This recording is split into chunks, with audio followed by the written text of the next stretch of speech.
Thanks to Jamie, and how about this? We're talking about Fernando Mendoza too, as we should. The number 1 overall pick, Fernando. Sharpe in his preseason debut. He completed 10 of 16 passes for 97 yards and a touchdown during 4 drives. Mendoza spoke after his preseason debut about Raiders minority owner Tom Brady addressing the team the night before that first preseason game. Here's what he said. Mr. Brady was able to talk to our team last night, and he said, like, no matter how good of a high school or college player you were, the NFL is a different level. And I felt that tonight, and I have a lot to grow from.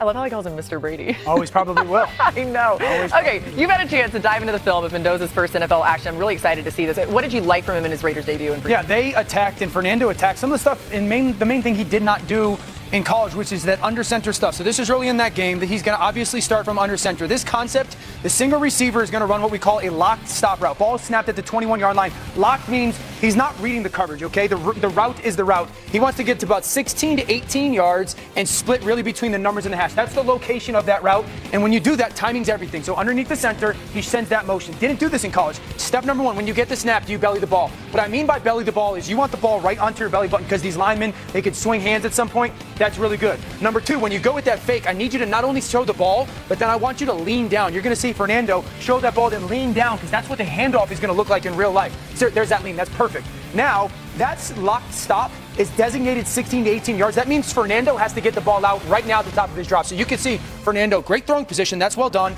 Pulling the trigger, and that receiver's just starting to drop his hips at that 16 to 18 yard location. Told everybody it should be caught around the 37 to 38 yard line. It is caught in between those defenders at the 37 to 38 yard line. We just didn't see, and I did not see a lot of that at Indiana. That's well done. Now we'll go to another under center. This time, no play action drop back. Sends the motion. Now when he goes underneath, it's going to be a 5-step drop, no fake.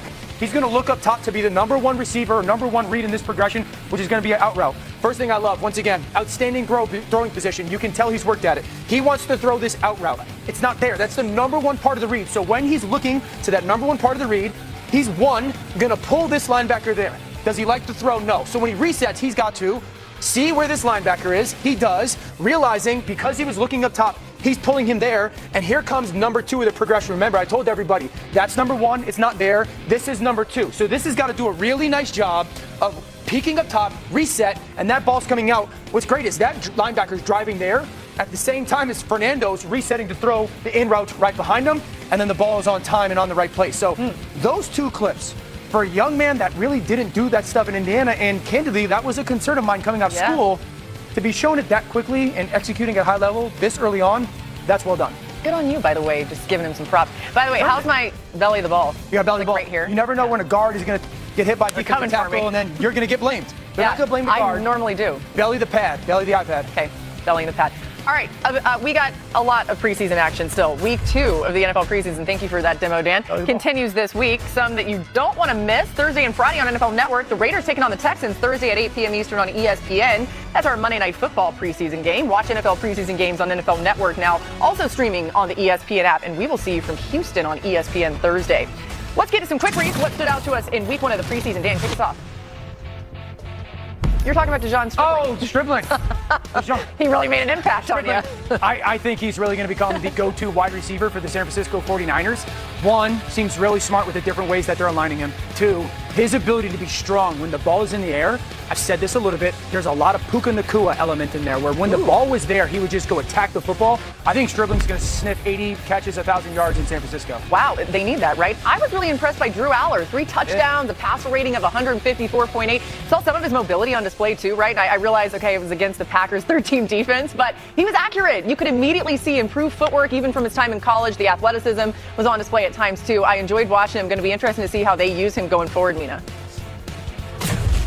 So my preseason observation isn't a player, but a trend I want to talk about, which is these quarterbacks under center at a high rate, 45% of the time in week 1. That compares to an NFL average of 35% last season, which is a monumental number, especially, by the way, if you narrow it down to the first quarter, it's even more with the starters. So I think there's a few things that have played into this. One is play callers clearly prioritizing, want to put these young quarterbacks under center. Dan talked about it with Mendoza, but college football is a gun game now, and a lot of these quarterbacks don't have a ton of experience under center. Clearly that was a priority. Ty Simpson, Aller, Nussmeier, all of them you saw under center. Another thing is just a lot of the coaching hires around the league. Many of the new offensive coordinators are coming from the Shanahan tree. So you have an offense like Philadelphia. Even though Jalen Hurts isn't out there, they still want to rep more under center for everyone because we're going to see a lot more of it this year. Washington as well, as an example. And then some existing play callers, offenses making a philosophical change. Cincinnati is one Dan and I were talking about while we were watching week 1. I mean, last season, Joe Burrow was under center, like the second lowest rate in football, 19% of the time. In the drives he played in the preseason, over 50% of the snaps when he was on the field, he was under center.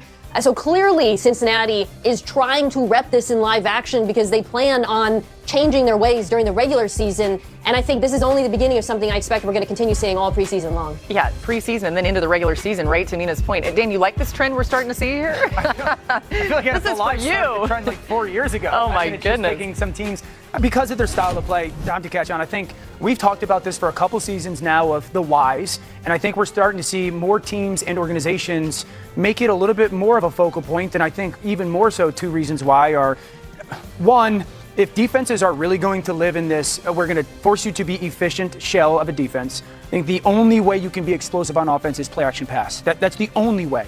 You're not going to be explosive in the play action pass game from the gun as nearly as effective as you are from underneath the center. So there's just like the cat and mouse of cause and effect.